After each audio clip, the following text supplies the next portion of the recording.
Apocalipse 2, eu gostaria de ler com você, do versículo 1 até o versículo 7. Está escrito assim: ao anjo da igreja que está em Éfeso escreve: isto diz aquele que tem na mão direita as 7 estrelas, que anda no meio dos 7 castiçais de ouro. Eu conheço as tuas obras, o teu trabalho e a tua perseverança, e que não podes suportar os maus. Pusestes à prova os que se dizem ser apóstolos e não são, e tu os achaste mentirosos. Tens perseverança e por causa do meu nome sofreste e não desfaleceste. Tenho, porém, contra ti que deixastes o teu primeiro amor. Lembra-te de onde caíste, arrepende-te e volte à prática das primeiras obras. Se não te arrependeres, brevemente virei a ti e removerei do seu lugar o teu castiçal, se não te arrependeres. Tens, porém, a teu favor que odeias as obras dos nicolaítas, as quais eu também odeio. Quem tem ouvidos, ouça o que o Espírito diz às igrejas. Ao que vencer, dar-lhe-ei a comer da árvore da vida, que está no meio do paraíso de Deus. Se você leu comigo, diga amém. Eu gostaria de deixar uma palavra de Deus ao seu coração esta noite, a partir desse texto que é tão conhecido por todos nós. O livro do Apocalipse, para muita gente, é um livro até evitado, por causa da quantidade de símbolos, figuras, tipos, linguagens, que parecem ser tão distantes para uma realidade comum do nosso dia a dia, na nossa vida cristã. Mas, na verdade, o livro do Apocalipse não é para nos trazer medo. O livro do Apocalipse é para nos trazer esperança. É a certeza de que Deus está no controle da história e tudo está no comando do Senhor. O Billy Graham tinha uma observação sobre o Apocalipse que eu achava muito interessante, que diz o seguinte: li a última página da Bíblia, fique tranquilo, tudo vai terminar bem. Você pode dizer isso para alguém que está perto de você? Diga para essa pessoa: fique tranquilo, eu li a última página da Bíblia. Diga: tudo vai terminar bem. Então o Apocalipse não é para te trazer a sensação do caos, mas é te trazer a convicção da proteção e do cuidado de Deus. Deus não perdeu o controle da história da humanidade. A igreja, o mundo, tudo está sob o controle do Senhor.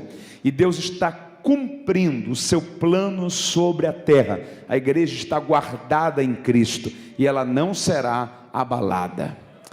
Se o livro do Apocalipse tem esse conjunto de linguagens que são tão difíceis dentro de um primeiro plano para a nossa interpretação, essa realidade futurística do livro do Apocalipse começa a partir do capítulo 4 apenas. Os capítulos 1, 2 e 3, eles são mais históricos do que apocalípticos, digamos assim. O capítulo 1 é uma apresentação, é uma introdução. João está se apresentando. Quem é esse João? Ele é um dos 12 discípulos, apóstolos do Senhor. Na verdade, o primeiro capítulo do Apocalipse é uma mensagem que nos revela a reciprocidade de Jesus para com os seus.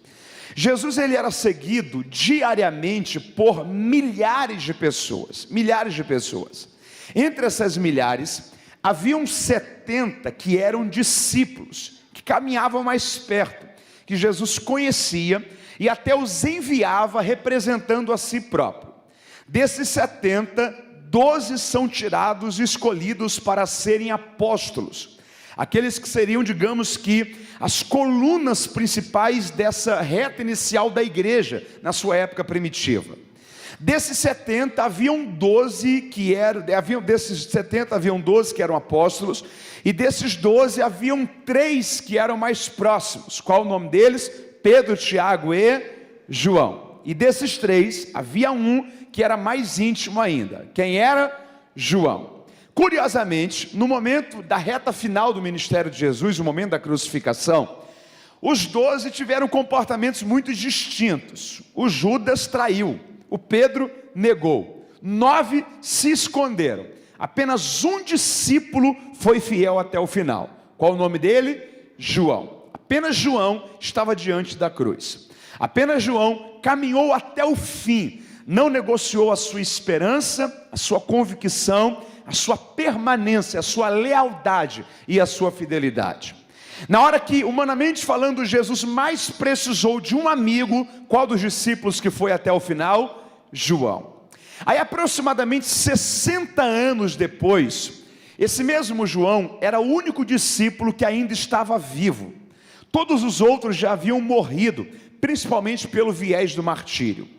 O imperador da época é um imperador chamado Domiciano, e ele estabeleceu muitas coisas, entre elas aquilo que era chamado de culto ao imperador. Em todo o Império Romano, as pessoas que tiveram que começar a adorar ao imperador como se ele fosse um deus. A igreja se opôs a isso, a igreja resistiu a isso. E em uma iniciativa de retaliação, de perseguição contra os cristãos, Domiciano pegou João, que era o último discípulo ainda vivo, e prendeu ele na ilha de Patmos. A ilha de Patmos era uma prisão real, um local de banimento do Império Romano. A ideia de Domiciano é o seguinte: prendendo o último dos discípulos e acabando com ele, a fé cristã vai ruir, não vai existir mais esse negócio de igreja, de uma comunidade cristã, as pessoas que seguem Jesus. A ideia de Domiciano era que, acabando com o último dos apóstolos, toda a igreja havia de desmoronar. Só que Domiciano não sabia de uma coisa: a igreja não está fundamentada em pessoas, a igreja está fundamentada em Cristo Jesus. E foi esse Jesus que prometeu que as portas do inferno não irão prevalecer contra a igreja. Os tempos passam, as gerações passam, os modismos passam, as configurações passam, as tendências passam, mas a igreja vai resistir até o final, enquanto ela não for tirada pelo arrebatamento, porque Cristo é quem cuida, quem guarda e quem garante a sua igreja. João foi preso, e dentro desse cenário de prisão, ele mesmo vai dizer no capítulo 1, que estando preso na ilha de Patmos por amor a Cristo, no dia do Senhor, que ali é uma expressão grega para o dia de domingo. O domingo era considerado no primeiro século da era cristã como o dia do Senhor, o dia onde a igreja se reunia para celebrar ao Senhor com a sua fé, com o seu culto. No dia do Senhor e um dia do domingo, ele diz: eu estava preso na ilha de Patmos por amor a Cristo, e de repente eu vi por trás de mim um grande resplendor. Quando eu virei-me para ver quem falava comigo, eu vi 7 castiçais de ouro. No meio dos 7 castiçais de ouro, eu vi um semelhante ao Filho do Homem, o Senhor Jesus Cristo. Ele estendeu sobre mim a sua mão, ele estendeu sobre mim a sua destra, e ele disse: João, não temas, eu sou o primeiro e o último, eu sou o alfa e o ômega. Eu estive morto, mas hoje estou vivo, e tenho as chaves da morte e do inferno, e vim para te dizer: João, não temas, porque eu vou te revelar coisas extraordinárias que ao homem não é comum saber. É curioso que Domiciano havia prendido João ali, e havia fechado todas as portas da terra para João. Mas nesse cenário, que todas as portas da terra estão fechadas, a Bíblia diz que no capítulo 4, se abriu uma porta no céu, e Cristo disse: João, venha para cá, eu vou te revelar coisas especiais demais. E assim o livro do Apocalipse foi revelado.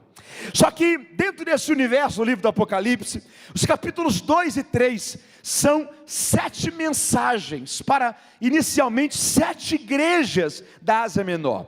O Senhor escolheu 7 igrejas: Éfeso, Esmirna, Laodiceia, Tiatira, Filadélfia, Sardes, para falar diretamente a essas igrejas. As pessoas às vezes compreendem essas 7 cartas como uma visão cronológica, ok? As pessoas entendem, por exemplo, que Éfeso representava a igreja primitiva, Sardes teve o seu tempo na Idade Média, você tem igrejas como, por exemplo, a igreja de Filadélfia, que enfrentou grandes perseguições, mas foi fiel. Igrejas como Laodiceia, que eram igrejas mais confortáveis dentro de um cenário humano, mas era uma igreja mais apóstata e fria dentro de um cenário espiritual. E muita gente constrói, por exemplo, essa realidade como se Laodiceia fosse o nosso tempo. Eu prefiro acreditar que ali o Senhor não está dividindo a história em 7 blocos, mas Ele está falando sobre 7 igrejas que representam características que todas as igrejas, de todos os tempos e em todos os lugares, sempre vão enfrentar. Sempre vai ter igreja, por exemplo, que vai enfrentar problemas como a igreja de Éfeso, o abandono do primeiro amor. Nesse momento tem igrejas no mundo que estão sofrendo, como a igreja, por exemplo, de Filadélfia. E você imagina, por exemplo, o que as pessoas estão vivendo dentro da janela 1040, na região da Ásia, do Oriente Médio. O que as pessoas estão vivendo em países muçulmanos, onde são perseguidos por causa da sua fé. A realidade que aquelas pessoas venciam ali é a realidade de Filadélfia, é a realidade de Esmirna. Só que tem lugares que a igreja praticamente apagou, como por exemplo no continente europeu. Ainda existem igrejas, mas não são mais relevantes. Podem se encaixar como por exemplo Sardes, tem nome de que vive, mas está morta. Então, em todas as épocas, em todos os lugares, sempre vão existir igrejas que vão parecer com a realidade espiritual dessas 7 cartas. E o bom é que do mesmo modo que Jesus apresentou problemas que sempre acontecem nas igrejas, naquelas cartas, ele apresenta também as soluções para esses problemas. Então sempre tem ali uma receita espiritual, para aquele que está abandonando o primeiro amor, ver o amor cristão de novo de uma forma especial. Aquele que está se apostatando, ser renovado por Deus. E aquele que está sendo perseguido, saber que há uma grande porta aberta, que ninguém irá fechar, para a proclamação do Evangelho de Cristo em todos os lugares. Só que essa primeira carta aqui, a carta à igreja em Éfeso, ela é uma carta muito especial. Porque, irmão, Éfeso era aquela igreja que se você fosse cristão, você iria querer congregar nela. E se você fosse pastor, você iria querer pastorear nela. Éfeso foi plantada, bem provável que por Apolo, foi desenvolvido depois de 12 crentes, que foi o embrião inicial dessa igreja. Paulo chega ali, e ele faz um trabalho com essa igreja em 2 anos e meio, que essa igreja expande, vive algo extraordinário. Éfeso era uma cidade muito múltipla, você sabe muito bem, não tinha aviões, carros, nada disso. Então uma cidade que tinha um porto para navegações, isso proporcionava um desenvolvimento absurdo em relação à infraestrutura. Éfeso era uma das principais cidades do mundo, 400 mil habitantes naquela época. Então imagina o crescimento que Éfeso vivia. Esse crescimento havia expandido também para a questão religiosa. Havia o templo de Afrodite, o templo de Diana, haviam as culturas místicas de feitiçaria da religião. Só que quando Paulo começa a pregar ali, a Bíblia diz que os bruxos e feiticeiros pegavam seus livros e traziam em praça pública, queimavam aquilo, e dizendo: nós conhecemos um Deus que é o verdadeiro Deus, e nós reconhecemos que o Jesus Cristo que Paulo está pregando é o único Deus que deve ser adorado, Ele será o nosso Senhor. As pessoas que adoravam a Diana pegavam as imagens de Diana e quebravam aquilo ali, fugiam, se desvencilhavam de toda a estrutura de idolatria. Imagina o peso espiritual que essa igreja vivenciou no seu nascimento, na sua expansão. Olha quem pastoreou Éfeso: Paulo, Apolo passou por ali, Timóteo pastoreou Éfeso, João, discípulo do amor, pastoreou Éfeso. Então era uma igreja que, se a gente fosse pastor, a gente olhar e dizer o seguinte: não quero pastorear nesse púlpito. Imagina você carregar o legado do púlpito de Paulo, de Timóteo, de João. Se você fosse membro, você ia falar: não, quero fazer parte de uma igreja dessa. Olha que igreja maravilhosa. Olha como que Jesus dá as características dessa igreja. Eu conheço as obras de vocês, teu trabalho, a tua perseverança. Vocês não podem suportar os maus. Vocês têm perseverança por causa do meu nome, vocês trabalham e não se cansam. Deixa eu te fazer uma pergunta aqui: você já se cansou algum dia? Eu já. Todo mundo se cansa. Pergunta para os pastores se não tem aquele dia que se acorda cansado. Só que essa igreja tinha uma resiliência espiritual tão grande que trabalhava e não se cansava. Era perseguida, mas não desfalecia. Era uma igreja, teologicamente falando, ortodoxamente falando, irmão, irrepreensível. Naquela época já tinha a turma que passava pelas igrejas querendo ter privilégios e benefícios por meio de engano. Gente abusiva. Então era gente que chegava, isso aqui é 60 anos depois do início da igreja com Jesus. Então era gente que chegava e dizia o seguinte: eu sou um dos apóstolos também. É que vocês ouvem muito falar de Pedro, Tiago e João, mas eu também era um dos 12.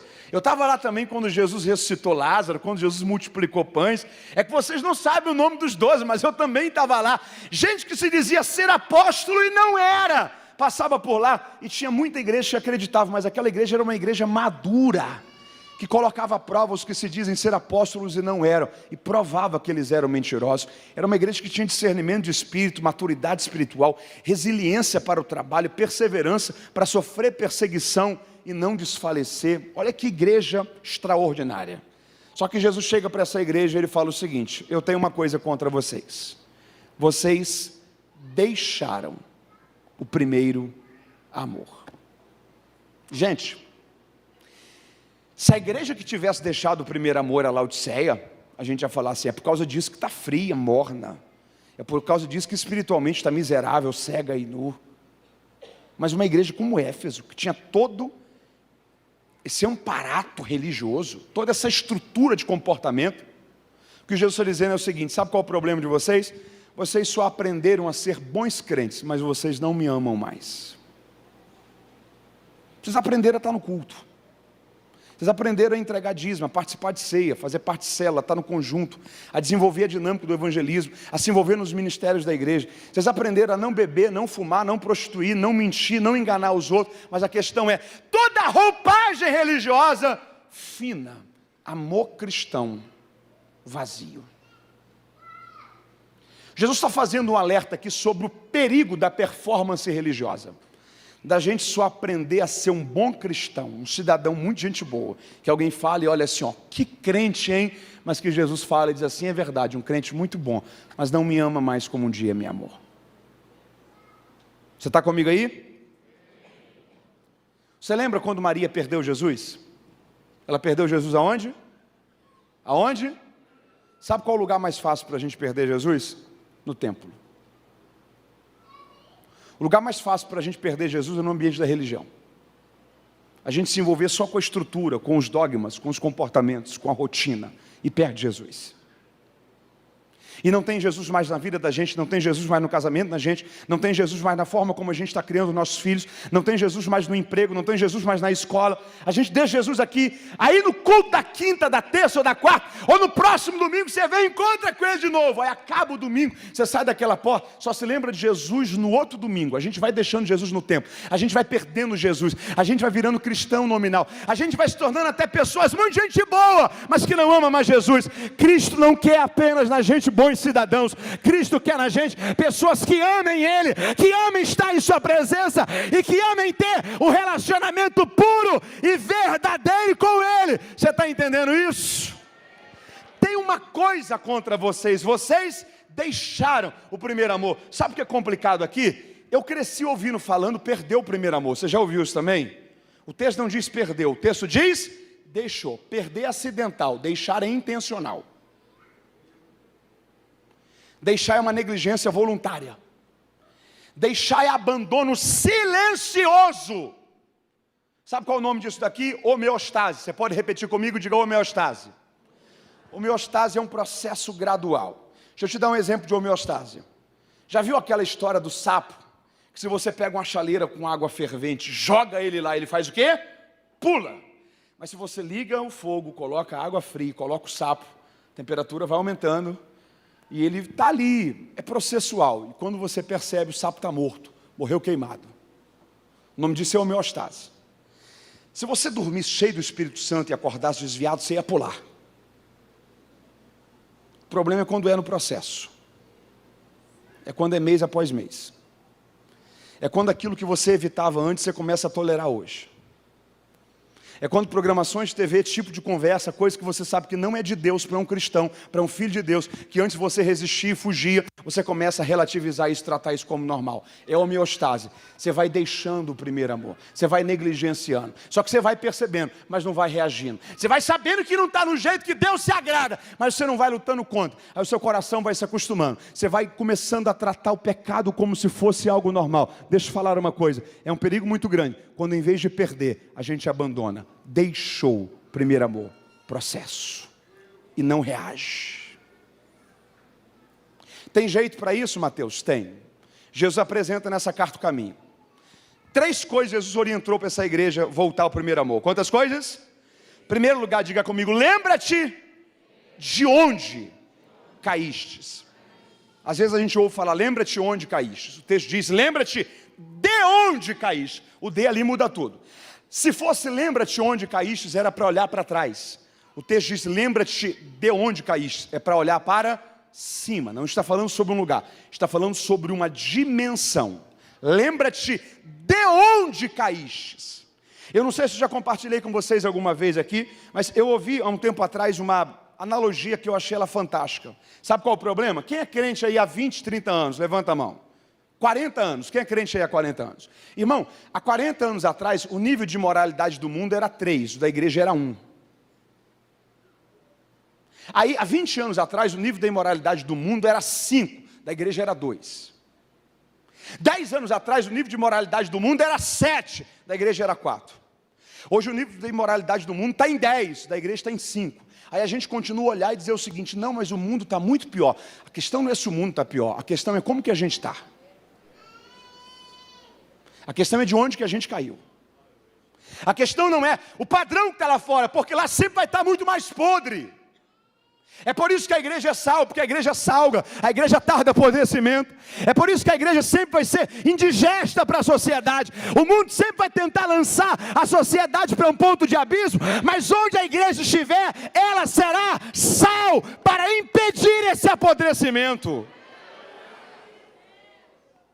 A questão não é como que está o mundo e como que está a igreja. A questão é como que nós éramos antes, a pureza que tínhamos, de onde nós caímos. Lembra-te de onde caíste. O primeiro passo para esse retorno ao primeiro amor é uma autoanálise. Segundo lugar, arrepende-te. Você pode repetir comigo? Diga arrepende-te. Você sabe muito bem que a ideia do grego aqui é metanoia. E a explicação mais simples para metanoia é mudança de mente. Arrependimento é mudança de mente. Sabe qual é o problema? Tem 2 sentimentos que parecem muito, mas não são a mesma coisa. Arrependimento e remorso. Vamos lá? Arrependimento e... ambos produzem o mesmo sentimento, tristeza pelo erro, mas não produzem o mesmo resultado. Quem erra e vive remorso, ele sabe que errou, fica triste pelo erro, mas ele não consegue mudar. Ele não consegue ser diferente. Sabe uma pessoa que vivenciou remorso na Bíblia, mas não arrependimento? Esaú. A Bíblia diz que Esaú chorou a perca da primogenitura. Você pode repetir comigo? Diga: Esaú chorou a perca da primogenitura. Olha que coisa terrível. Ele não chora o erro, ele chora o que perdeu. Até no choro, o nosso coração é revelado. É um perigo muito grande quando você encontra alguém que errou e ele está chorando não porque errou, ele está chorando pelo que perdeu por causa do erro. Então quer dizer que se não tivesse perdido, estava tudo bem. Só que você vê exemplos de pessoas que choraram não pelo que perderam, mas gente que chorou porque errou contra Deus e perdeu comunhão. Pedro, por exemplo, quando ele nega ao Senhor, ele chora amargamente. E a Bíblia diz que aquelas lágrimas ali são verdadeiras, por quê? Por causa da vida de Pedro. A tradição cristã diz que no final da vida de Pedro, ele é levado diante do império. E o império diz: ou você nega Jesus ou nós iremos matar você. Ele já havia negado lá atrás. Ele diz: pode matar, porque negá-lo eu não vou. Ele preferiu morrer do que negar a Jesus de novo. Por quê? Porque arrependimento sempre vai gerar na gente mudança de vida. O arrependimento nunca vai nos deixar voltar ao local de onde nós saímos. Olhe para Davi. Davi cometeu tantos pecados, talvez o mais conhecido dele tenha sido o adultério com Batseba. Mas quando ele passa por aquele momento, ele escreve o Salmo 51. E no Salmo 51 ele diz o seguinte: Deus, eu pequei, em pecado eu fui gerado, o Senhor sabe o que eu vivi na minha vida. Só que tem uma coisa: se o Senhor quiser tirar o trono, o Senhor pode tirar. Se o Senhor quiser tirar o status real, a coroa de rei, o Senhor pode tirar. Eu só peço uma coisa: não retire de mim o teu Espírito Santo. Não retires de mim o teu Espírito Santo. Olha a diferença do Esaú, que chorou, que perdeu, e o Davi que está chorando para não perder Deus. Não retires de mim o teu Espírito Santo. Enche a minha vida, devolva-me a alegria da salvação. A alegria de paz que só o salvo sabe o que é. Aí ele faz um pedido extraordinário. Ele diz: cria em mim, ó Deus, um coração puro. Você pode repetir comigo? Diga: cria em mim, ó Deus, um coração puro. No hebraico há vários termos para criar. O termo que ele utiliza ali é bará. Bará é o mesmo termo que é utilizado no Pentateuco, quando a Bíblia diz: no princípio criou Deus os céus e a terra. A explicação mais simples para bará é criado que não existe.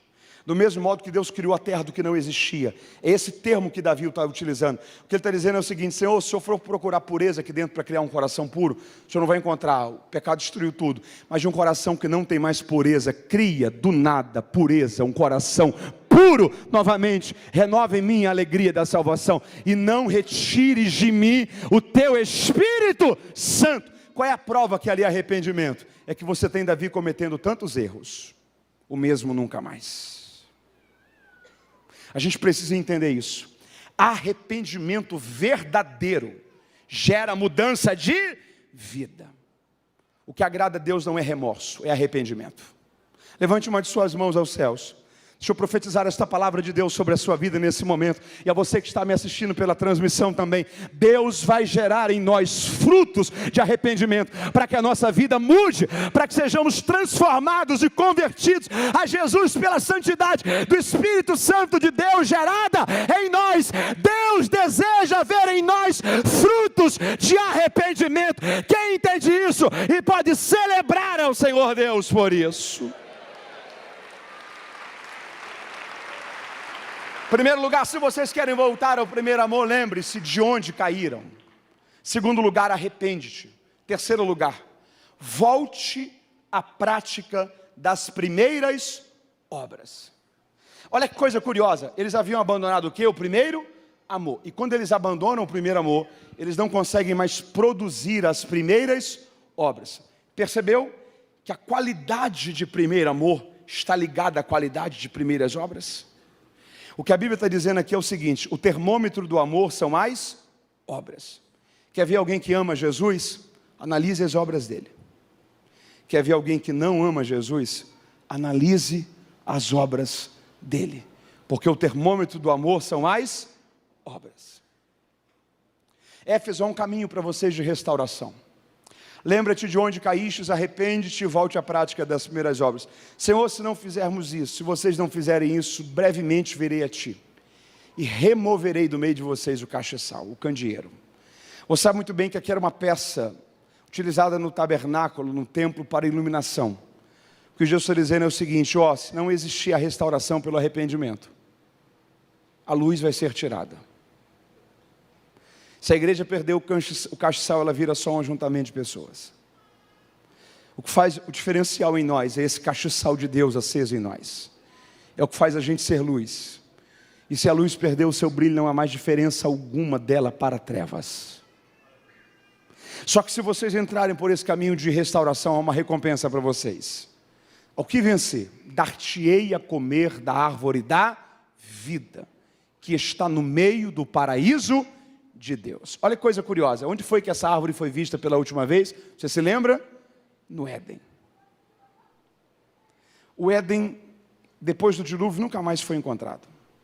Depois que o homem peca e sai do Éden, há uma força espiritual, anjos colocados para guardar a entrada do Éden, para que o homem nunca mais entrasse lá. O homem havia comido da árvore do conhecimento do bem e do mal. Pecado, o salário do pecado é a morte. Se o homem comesse do fruto da árvore da vida, seria um caos, porque ele iria unir o pecado da morte com a imortalidade da árvore da vida. Ele iria viver para sempre no pecado. Deus fecha o acesso ao Éden, não para prejudicar o homem, mas para confirmar o caminho de redenção estabelecido em Cristo, o Cordeiro sacrificado desde antes da fundação do mundo. Aí Jesus está chegando para a igreja, está dizendo o seguinte: o que vencer, eu tenho uma recompensa para vocês. Qual foi o ser humano que nunca parou e se imaginou como devia ser agradável viver no Éden? Um lugar de pureza, de santidade de Deus, onde Deus vinha todo dia na viração do dia, no final da tarde, para encontrar-se com o homem, para um tempo de comunhão e relacionamento. Mas Jesus está dando uma boa notícia. Ele está dizendo o seguinte: o Éden era maravilhoso, só que eu tenho para vocês um lugar muito melhor do que o Éden. Ao que vencer, vocês terão acesso ao local onde o diabo não terá acesso a ele, aonde a serpente não terá acesso a ele. Eles já vão ter sido lançados no lago de fogo de destruição para sempre. Vocês verão a santidade de Deus, a pureza de Deus, um lugar onde a tristeza não vai entrar, apenas a alegria para sempre. E assim como Ele é, nós o veremos e viveremos para sempre com Ele. Há um lugar muito melhor do que o Éden, reservado para a gente. O céu é o lugar da eternidade de Deus. Eu fecho essa mensagem agora. Quando Jesus fala para essa igreja o cenário que eles estavam, um cenário de performance religiosa, mas de abandono de amor. O caminho de restauração passava por se lembrar de onde caiu, se arrepender e voltar à prática das primeiras obras. E a recompensa que haveria para isso através do acesso à árvore da vida, à imortalidade, à eternidade para sempre com Deus. Ele faz um alerta. Ele faz um Esse alerta era o caminho de restauração pelo arrependimento. Na verdade, essa é a tônica das 7 cartas. Você lembra a última carta? A carta à igreja de Laodiceia? Jesus diz o seguinte, vocês não são frios nem quentes, vocês estão mornos. Quem já esquentou a água para dar de mamar a bebê? Levanta a mão. O morno, normalmente, não é o frio ficando quente, é o quente ficando frio. A condição de mornidão espiritual não é de quem era frio espiritualmente e está ficando fervoroso, mas é de quem já foi fervoroso, está perdendo temperatura. De novo processo, de novo homeostase.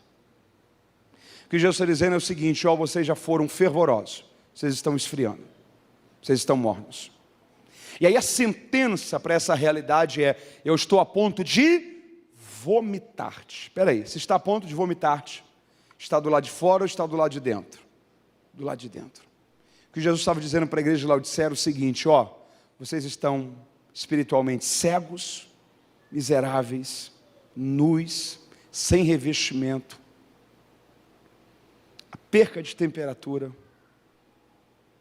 a negligência voluntária, do mesmo modo que ao abandono do amor, a perca de temperatura voluntária, está fazendo com que vocês fiquem mornos, eu estou a ponto de vomitar vocês, só que vocês ainda não foram vomitados, vocês estão aqui dentro ainda.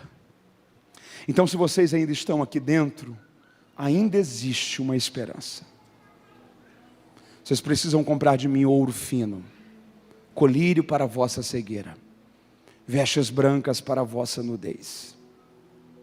O que Jesus está dizendo é o seguinte, vocês precisam ter coragem para reagir. Para Éfeso é a mesma mensagem. Vocês já me amaram mais. Éfeso é uma igreja, Éfeso é uma, e é uma igreja que era fiel, era uma igreja que era como igreja era noiva, O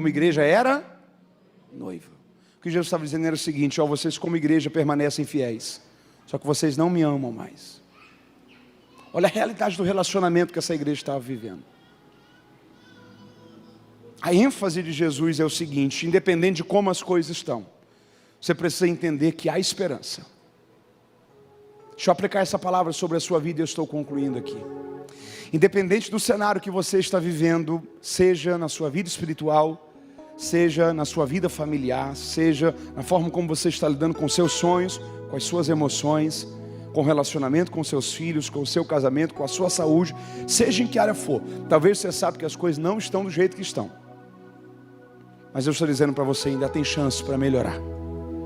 Ainda tem chance para corrigir. Mas você não pode cruzar os braços e deixar o que era quente se esfriar. Ainda está morno. Vocês não podem deixar o amor por Jesus se apagar por completo. Vocês precisam reagir. Porque quem tiver coragem de reagir, vai entrar na categoria daqueles que venceram. Você entende essa palavra? Fica em pé comigo, eu quero orar com você.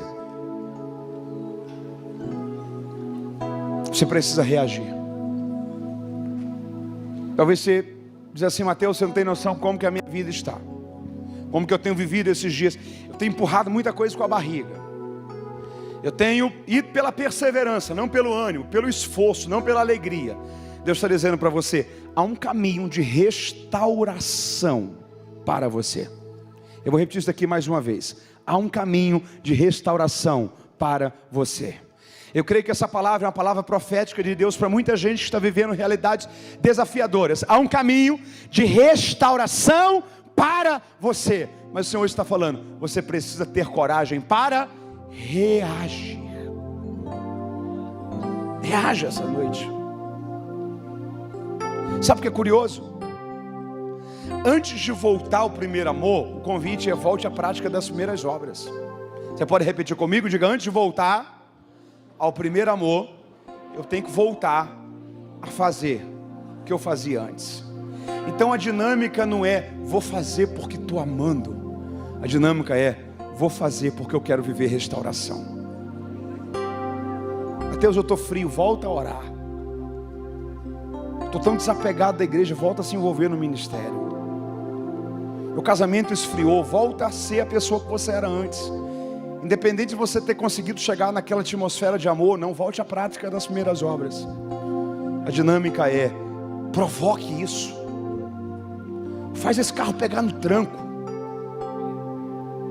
Não deixa a falta de empolgação deixar esfriar de vez. Volte à prática das primeiras obras. Você precisa reagir a um caminho de restauração de Deus para a sua vida. Coloque sua mão no seu coração. Senhor, nós ouvimos a Tua palavra. Aonde alguém que ouviu essa palavra, seja no culto presencial ou pela internet, aonde essa palavra se aplicou na realidade de vida que essa pessoa está vivendo, nós queremos pedir ao Senhor: vem com o Teu poder, com a Tua graça, com a confirmação que só o Teu Espírito Santo pode gerar. Trabalhe nesse coração, age nessa vida, muda essa realidade. Senhor, nos ajude a viver restauração. Volta ao primeiro amor na vida cristã, na família, nos sonhos, nos projetos, nas emoções. Deus, não deixa a gente esfriar. Talvez tenha muita gente que está morna, mas aquece de novo. Nos ajuda, Senhor, a renovar a esperança, a reagir e viver uma história de renovação sobre a nossa caminhada, através do poder da Tua palavra, que nos desperta para voltarmos a viver dias melhores em Ti, em nome de Jesus. Amém e amém. Essa palavra foi para você? Em pé como você está. O caminho de restauração passou por 3 verbos. Quantos verbos? Lembrar, arrepender e voltar. Lembrar, arrepender e voltar. Eu quero falar com você que está distante dos caminhos do Senhor. Essa é a noite para você lembrar, para você arrepender e para você voltar.